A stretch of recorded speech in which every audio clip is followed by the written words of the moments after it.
We had a mess up today, Tom. Well, it wasn't us. No, it It wasn't us. was Zoom. Yeah. So for those of our customers and attendees of our weekly client coaching call, Tracy and I got at noon Pacific today, went to sign in to the event and couldn't do it. Zoom was down. And I mean, down like we've never experienced before. The entire company's website infrastructure creating meetings, among many other things, was completely down. You I couldn't wonder log what into your was account. happening to someone who was in a meeting, like if it crashed on At you. that time, oh, it would have just completely crashed, I'm sure. Yeah, So but we couldn't do chat. You couldn't do any. The phone worked. their So- Zoom phone, if you use Zoom phone, worked, but SMS didn't work, voicemail didn't work. I mean, that was the only part that did work, which is yeah, good because our business gets, phone calls, and as others do. I was thinking of another one of our customers that's a medical practice, Trace, that uses Zoom phone. yeah. At least their phones worked. But anyway, the it was quite an experience. We've used Zoom for a very, very long time, and in this business, from the beginning of it, and that goes back a decade, never experienced this before. So highly unusual. Yeah. So if you're watching this in the recording and you're wondering why couldn't we do it live, well, this is And why. weirdly, why is it not noon Pacific time, even though that's what it says all over the graphics? It's at 2:45.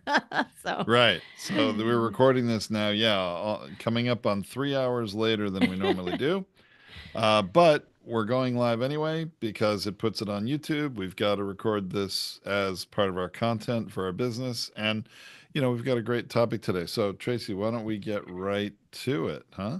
well, sure. No? Let's start recording. I Yeah. mean, let's start recording the episode The part. We're obviously episode. recording. Right, right, right. Why don't you lead off and we'll go from there. Hey everyone, welcome to Feed Your Brand. I'm Tracy Hazard, and along with my co-host Tom Hazard. It was tax time yesterday. Hopefully you filed your taxes or your extensions, but hopefully you got a refund. Most of you business owners and entrepreneurs out there, you really should be getting a refund. If you're not, maybe you really need to reconsider how you run your business. That's for another show and not one. I'm not a CPA. So, although I have filed our taxes going on 30 years Well, and in this out of business, their 33 years of marriage, I have probably filed them 30 of the 33. right. I mean, in this business, though, we did have a CPA involved in the beginning and used them for our taxes until they screwed up so badly. And you ended up pointing out to them how they screwed up so badly. And at that point, we're like, all right, we're done with you. I mean, with a lot of small businesses, and business can get to a point where it gets beyond this, you actually can do better with one of these modern tax softwares, and you're particularly good at this, so yeah, that's what we've been doing. Anyway, we did ours months ago. So we've actually been sitting on our tax refund since January. So we filed it extra early. Or maybe it was like the 1st of February. I don't know. But Yeah, I think it was we early got our February. refund months ago. Yeah. And one of the things that people don't think enough about is reinvesting that tax return back into their business. Research and development is great. Tom and I do that all the time because we're always advancing our portal, adding AI, adding lots of cool tech and tools, and all of that is research and development funds. So that is one of the ways that we keep our taxes low. But another way that you could do that is to reinvest your tax refund into some upgraded podcast gear. And to me, everybody wins, right? You gave yourself a gift. So you got some new equipment, and isn't that always fun? And your listeners benefit because you sound so much better. Or And may you get look another better. tax write off for the next year. So it's all good all around. So that's what we wanted to, that's why we tied this topic in today. I mean, normally we don't really do stuff that's that anchored in time, but we thought it would be fun seeing we were live streaming the day after tax day. And I think it makes a lot of sense. It's a good time of year to talk about that.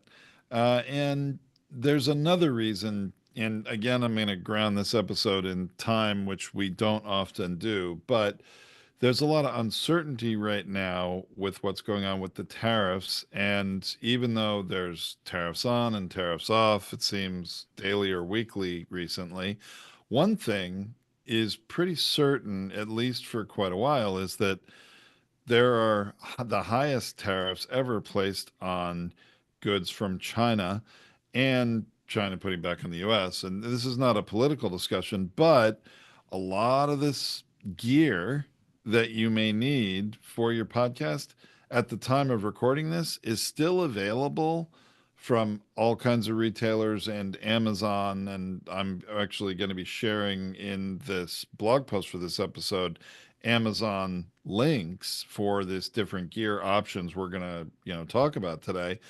And you can still get them in stock and not pay, twice as much or whatever it ends up being when new inventory comes in and is subject to tariffs. So there's actually a few good reasons why if you're wanting to upgrade your game, getting that gear now may be in your best interest. Wouldn't you think Absolutely. so, I Tracy? absolutely think so. This is the thing about it is that Tom and I are experts in product. Like that's actually how we started. So we are an expert in consumer products and consumer goods. And we've been through all kinds of recessions. And actually, we've been in industries that were tariffed before. So we also understand how to design around it, how to do all of those things, how to work through the system. But one thing we know is that there is always a time period right after tariffs are announced or right after something happens where there's an inventory shrink. So now's the time to get it. If you've got some cash and you see them available, now is the time. And that's another reason for us making sure that we're putting this front and center for you today. And all of the links that I'm providing in the blog post for this episode at podcastersunited.org were available, and the prices that we're sharing are the prices at this time. So if you see a sharp rise in price, you'll know, well, maybe the tariff's starting to affect that one, or they've run out of inventory or something. Right. So if you do, message us. Let us know. We'll update our links, but we'll also try to find some alternatives for you. So if you message us and say, hey, this doubled in price or whatever it might be, we'll find you another one. So reach out to us anywhere on social media or send us an email. We're happy to help you. You can go to the blog post for this episode at podcastersunited.org. Don't forget, that's where we try to keep everything up to date. All right. So should we get into it, Tracy's the gear? Yeah, but I mean, I think we should state and say that we already have the best and worst microphones is one of our most popular blogs on our site ever. And this minimum things we recommend to people. In fact, we send them to clients. Like this is a part of our setup packages when we launch clients is a microphone, earbuds, and just that basic stuff, a mic block, and then usually a stand comes with it. So the simplest thing that we recommend you should already have. If you don't, we will also have the link for that blog post here in the episode as well, because we want you to do that. And that one's going to be right in the description for the podcast episode. So if you're in it, you'll see that one as well. So you can go straight to it so you can get the base equipment. And Tom, why don't you just recap that base equipment really quickly? All right. Well, the most fundamental thing is your microphone. It's your most important piece of equipment as a podcaster. And we recently updated the best, and worst microphone episode a couple months ago.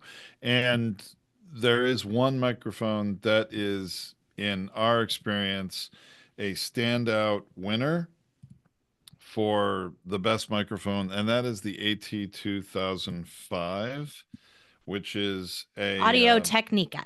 Audio Technica. It is a cardioid dynamic microphone, and there is a link to it on Amazon. This microphone, still the best piece of equipment, and it's not one that a lot of other podcasters recommend. There are others they tend to recommend, and I'm not going to take a deep dive into microphones and why this one's better than others. Again, there's another episode for that. What I will tell you about this microphone, over the years that we have been using it and recommending it, which is about 10 years now, this microphone, once upon a time, was about $120 a piece.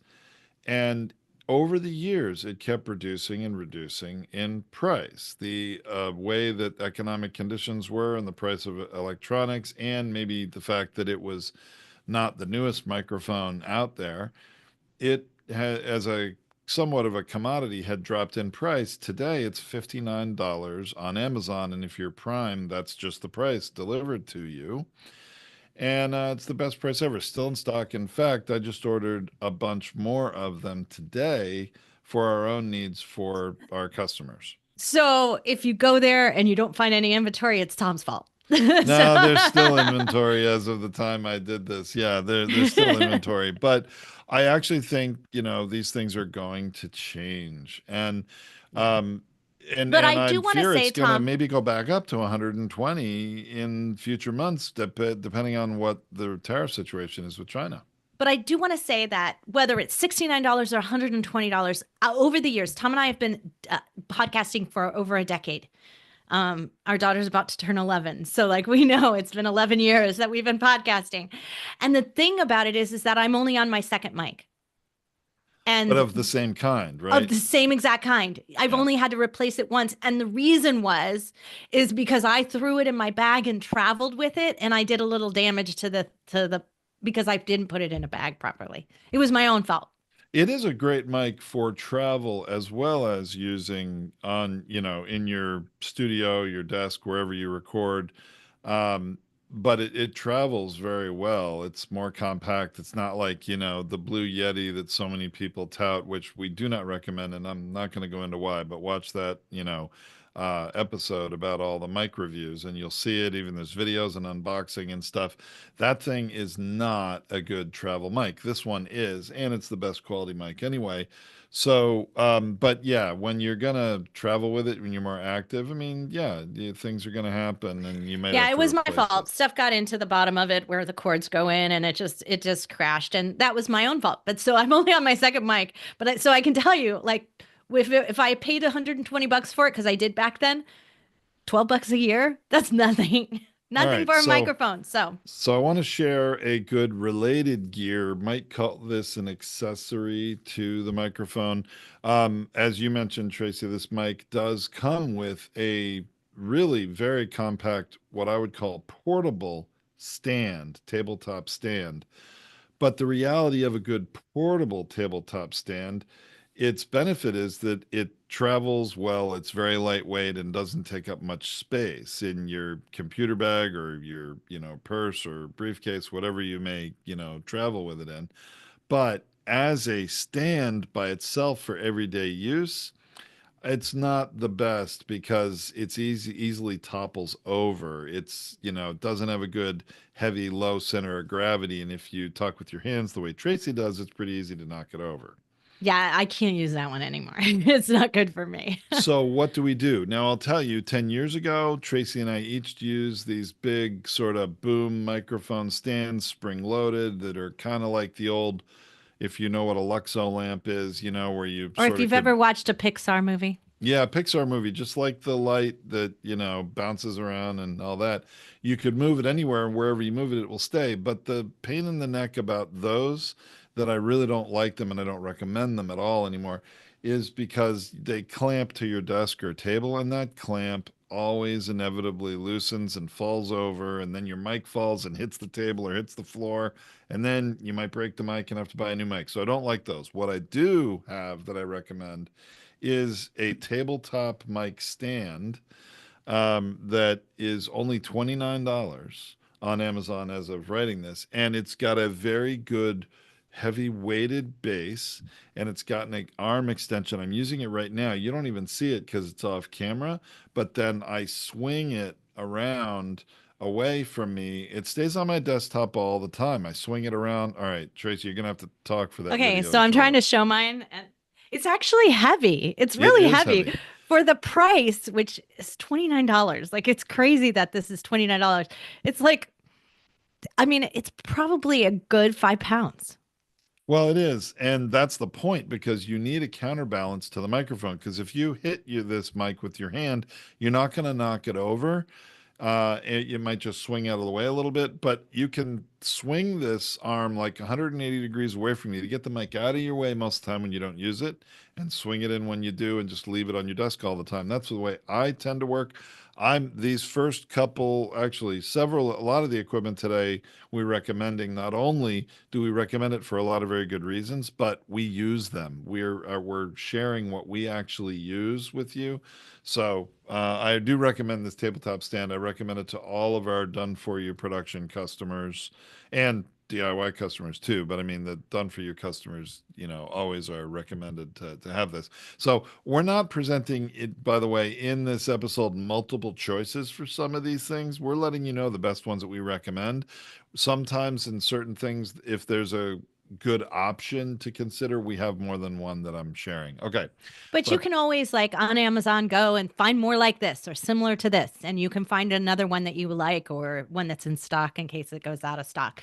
So those are right. always options. But we're going to tell you why we chose the ones that we chose. And remember that Tom and I designed a lot of products over the years. So we're actually pretty discerning. I think over time I probably bought about a dozen different mic stands. And this is the only one that can withstand me hitting it and not falling apart because I do talk on my hands.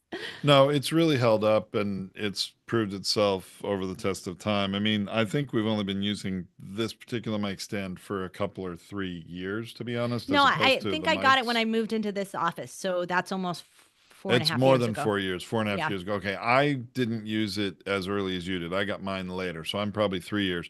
But where there's the microphones we've been using for more than 10 years.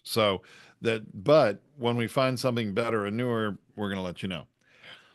All right, so let's talk about another very important piece of equipment, how you're going to listen to your guest in a remote interview. And now, if you're recording solo episodes or you're recording always in person with people, then you don't need this equipment. But I think the majority of independent podcasters that are having conversations with others are doing it remotely and need a way to hear their guest. And again, not just through the built in speaker to your computer that is not recommended for a lot of good reasons of, echo and other things. But I have two things to share with you, an over ear headphone. And I'll tell you, Tracy, I went and We used we've, to ex- have them. we We used to used have to have them them. and I preferred them actually, especially when we were um, interviewing a guest and then in the same room, you and I recording, which we used to do all the time. Uh, and I liked this particular headset, and I've tried a lot of others over the years, and I keep coming back to this same one, even though it's not the cheapest one. So, what I'm going to share is an over ear headphone, which is by Sony, and people might think it's kind of old school. It's been around for a long, long time. But I'll tell you my number one reason for recommending this one. It's not what you might think. It's not the tech of the headphones. It's the comfort. Because if you're going to wear an over-ear headphone, it needs to be a very comfortable one because you're going to spend a lot of time with it on your head. And the one tech or technical feature I'm going to recommend to all of you with an over ear headphone is that you don't get a wireless one, meaning a battery operated one. I know you may think, oh, well, Tom, that's the modern technology. And I'm probably going to get criticism for being old school here.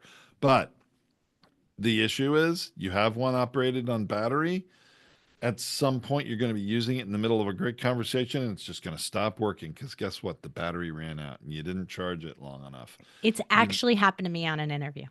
Yeah, with someone else though, right? The Yeah, other they were person. interviewing me and theirs died right in the middle of the Right. conversation. Very unprofessional, very unfortunate. Highly recommend that you don't do that. So if you go to the blog post for this episode, you're going to see a picture of Tom and I. I know I'm not a fan of the over the ear ones because, well, I look like Princess Leia.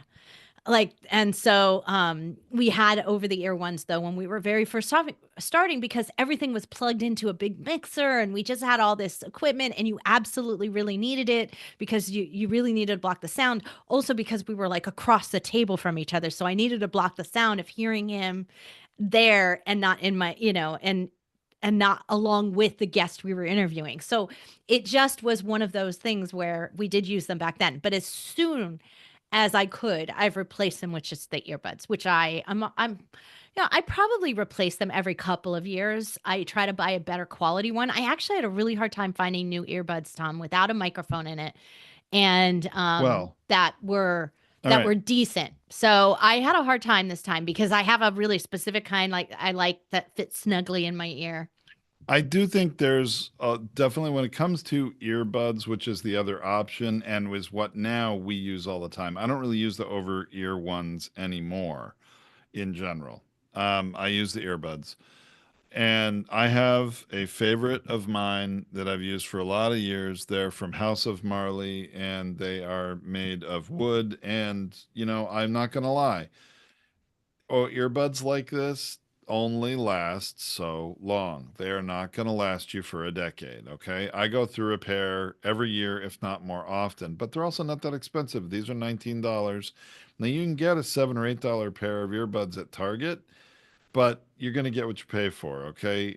A less expensive pair usually means they're going to last a lot shorter period of time. So I go through at least one pair a year, but I want a nice quality one. And these ones are made, they actually are made of wood on the outside, and I kind of like that quality personally. But it's got a nice braided cord, and I do like one with a microphone in it. Tracy, you need to be careful. You got to make sure your microphone is set in your recording software for the proper microphone, like the AT 2005 that you want to be recorded on. But the reason I do like them with a microphone now is because I often am recording screen share videos and things for customers on my laptop when I'm not connected to my good mic, and then I have a mic on the earbud that then records better than the one built into your computer.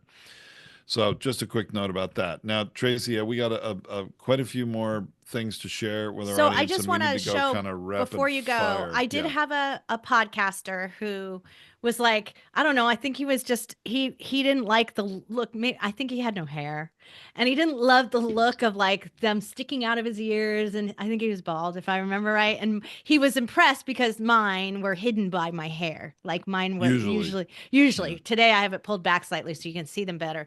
So he actually recommended this kind that like go into your ear and then they hook behind so that you can stick the cords behind you. So I've added the link to that one as well. It's there's a lot of different brands of it. This one is a MEE. And it's a sport wired earbud. But what I discovered is if you're going to put it behind your body, you've got to get the extension on it, and you have to have make sure you've got the extra long cord and cable to make it work. This one's only like a $14 thing, so it's not expensive at all. And but you do have to buy the extra long cable thing, as you can see it. But it gets all stuck in my hair and everything. So I tried it and I thought, oh, this is really cool. And it does look really good because you see nothing from the front. But, for me, it gets stuck in my hair and I still manage to pull the cable with my hand when I'm talking. It just didn't work out for me. Well, as we are wanting to make sure is clear, and hopefully that is clear to all of our listeners here and our viewers on YouTube, that we're letting you know what we use and offering, a good starting point. We have good reasons why we're using the equipment we do, but obviously do your own research and make your own decision. And when it comes to USB webcams, because a lot of us podcasters, of all our customers, fully about 80% are recording and publishing video on YouTube as well as their audio and all the podcast apps. Your camera can be very important. And what I've got three that I'm sharing that are USB webcams and from, a low end to high end. Good USB webcam is usually a lot better quality than the one built into your laptop if you're using a laptop. Now, that technology is going to change with laptops. Apple MacBook Air from 2013 had a much better webcam than my newer MacBook Pro from just a couple years ago. They cheapened the camera, and that's why I use a USB webcam. But there is a good low end Logitech at $68. There's a higher end Logitech for $125. We've got links to both of those. And I use one called a Vitade, which is no big brand name, but it's $49 USB HD webcam that actually has a built-in light to it if you want that or need that. I don't use it because of my glasses, but three really good options unless you want to go ultra high end. And I'm not even recommending a camera for ultra high end the way Tracy uses, I like a like mine. Sony digital SLR that does plug into your computer for web streaming, but that's like a $800 solution. Which, So, if you've got a decent tax return, it's not a bad investment. And it is exactly how I bought mine. I did buy that with our tax refund that year because my social team was complaining about how bad the camera looked. And so we'll have to show well, a Tracy, side by we side can show a before and after. photo of your little setup and a link to your camera if you want. But I mean, that wasn't even a buy it on Amazon thing. That was a buy it from like, I forget what that camera store is in New York City or whatever, but I forget the name of it. But anyway, that's a high end solution, but it's higher maintenance. I mean, Tracy does a lot of extra work, sometimes on a daily basis, to keep that thing operating properly. So just buyer beware and be warned. I mean, higher quality with a big lens and a big camera, sure. Higher maintenance, definitely. Okay.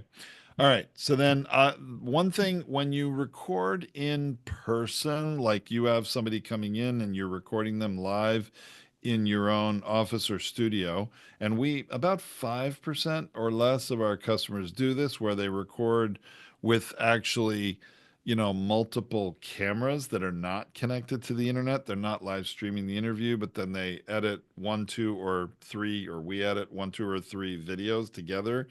Then you need to use a real video camera. And we've had three of them and used them in the earliest days of our first podcast. They were about 199 each at the time, but that was a decade ago. And they were called a Canon Vixia, and they were pretty inexpensive HD cameras, but recording to SD cards separate from your computer. We still do that sometimes when we have an appropriate thing. It's not for our average podcast episode recording. So but there are some similar cameras like that we have a link for that I'm calling Canon Vixia like.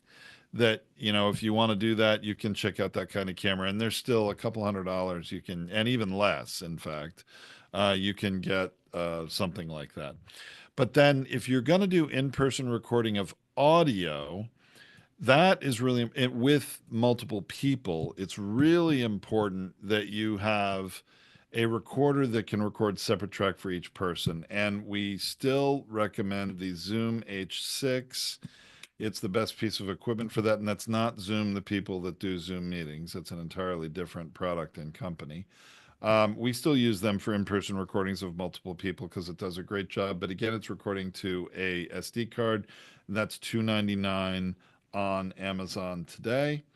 And then you might need let's say you just want to connect a couple of mics directly to a computer. You might need a USB interface that also has some mixing capabilities. We've got an option for that that's only $45 here, or one that's $90 that has a capacity for more than two microphones up to eight. Now, those are more complicated pieces of equipment. The prices have come down dramatically because I'll tell you, about 11 years ago, when we bought our first mixing board, because Tracy and I always recorded in the same room, needed to feed it into one computer and mix it properly. I think I paid $1,100 or something like that or maybe it was 800, but 1,100 in total equipment, one of those two. But it was a lot more expensive, easily 10 times what a decent mixing board is today, as of before the tariffs anyway. They're very inexpensive. So those are some important things. Port expanders, if you're gonna be plugging in multiple USB devices to your computer, are very important. And you can get one for $25 for a Mac. I don't know about the equivalent for Windows because I haven't experienced that. We've got a link to a good one, and there are lots out there. There's a lot to choose from, so feel free. Some work better than others because none of them are made by Apple, and that can cause compatibility issues. So, and that's Um, another tip right there that I want to just quickly say is that if your microphone stops working, your cameras have stopped working, something's stopping working, check the drive hub first. Yes. Sometimes we find that the little where you're plugging in and out, because I do it all the time. I plug mine in and out, right? And it wears it out. So it may not be the whole hub. So you think, oh, the whole hub is fine and power's going to it. It's powered, so it can't be bad. But that little section where your plug is going in and out has died. So that I've had to replace way more than my microphone. I think I'm on my fourth one. So they do go bad quickly. So keep that in mind. But you only spent 25 bucks on them. So All not as right. bad. So another piece of equipment with video that can be very important is to have some lighting on you. And the typical ring lights that everybody has seen for years are kind of old school and not, they reflect in your glasses. There's a more modern version that's kind of like got like a light panel, and I've got a good example for $30 that on Amazon that I'm sharing. And then the last piece of equipment that I And think wait, is, wait, hold on. On some of those lighting, they can be camera holders, phone holders. They can also double as that. yep, When I send you a picture of what mine looks like, mine is my light. And it's also a hacked version because I couldn't get my camera to hold on it because it was that light fixture was set for a mobile phone and I'm hooking a Sony camera to it. So I've hobbled it together with a little bit of duct tape and you'll see a ruler in well, there. But it works just fine to hold the camera and it's actually a great angle with the lighting coming from right behind it. and Tracy, I looked up, tried to find your device, and I don't think it's Yeah, I available don't think it's anymore. available. Yeah. Yeah, so that's why I didn't share that one, but I shared something very close. And then what I think is, to me, a very important piece of equipment for a lot of people that are recording video, I personally like, and I'm a big fan of the green screen. And anybody who's listened to this show or watched the show long enough, I think knows that. I think it's very professional, better than having people just see your environment, unless your environment is specifically propped and made for video the way Tracy's is when you look at That might her be how mine background. looks, right? Yes. Exactly. And But then you might want to invest in a can of paint and get some good color behind you. absolutely. So I've got several green screen backdrop options starting at $9 if you just want material that you can actually pin to a wall, to $36 that has like a stand that can stand it up behind you that's portable, could take down, to a pop-up screen like the old-fashioned pop-up screens we used to have in school back in the 70s and 80s, Tracy, when they would do a some sort of slide or film strip presentation that goes back. And then a my favorite is like a pull down roller shade type that you can attach to your ceiling or your wall, so you can pull it down when you need it and retract it. And of course, you could always just get a gallon of the red colored green paint and paint your wall if you're willing to leave that up. Doesn't matter, but a lot of options for the green screen. I'm a big fan of that. So that really concludes the equipment recommendations. We've got all the links for you at podcastersunited.org, the blog post for this episode. And I hope you get, some good recommendations here from us. I hope you enjoy them and check them out. And I hope they're still available when you need them. But if you're listening to this anytime soon after we've published this episode, I'd highly recommend not waiting and letting the grass grow under your feet, because some of these things may be gone. I think we're going to have a lot of inventory issues, at least, if not price adjustments. And I just wouldn't trust that the prices are going to be the same going Or forward. less. So, They won't be less later. no. So, the last thing I want to say before we go, Tom, is just that if you're going to invest and you only have a limited budget, you didn't get as big a tax refund as you wanted, that's okay. Invest first in your sound, second in the imagery, and then third in all those extra accessories and all the other fun stuff that come along with it. Lighting goes along with that video side of things, right? And then mixers and extra sound equipment, recording devices, like all those other things can come later. But the sound that you're sending out to your audience matters more than anything. You're a podcaster, act like a professional. You got to have professional sound. All right, Tracy, that's great point to close with. Thank you, everyone, for listening to or watching this episode. Go check out the blog post at podcastersunited.org for any of those links. There's a lot of them. And we'll be back next time for another great episode here on Feed Your Brand. All right, ending the live stream.